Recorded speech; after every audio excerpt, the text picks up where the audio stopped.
கிருபையை எப்படி நாம் ரட்சிக்கப்பட்டோமோ, கிருபையை விசுவாசத்தினால் நாம் ரட்சிக்கப்பட்டோம். அந்த கிருபை நம்மளை எல்லாத்துலயும் விடுதலையாச்சு. அதை எத்தனை விசுவாசித்தார்களோ அவர்கள் தான் ரட்சிக்கப்பட்டார்கள். ஹல்லேலூயா. எப்படி விசுவாசிக்கணும்? சிலுவையில் எதெல்லாம் செஞ்சாரோ எனக்காக செஞ்சார்.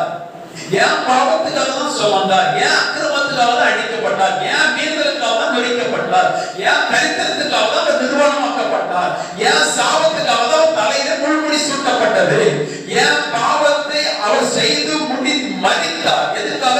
நான் அவரோடு கூட அந்த பழைய மனுஷன் மரித்து விட்டேன். பாவம் மரித்து பழைய மனுஷனும் மரிச்சிட்டான், சென்ம மனுஷனும் மரிச்சிட்டான். இப்போ அந்த மரிச்சதோட ஆண்டவர் விடல.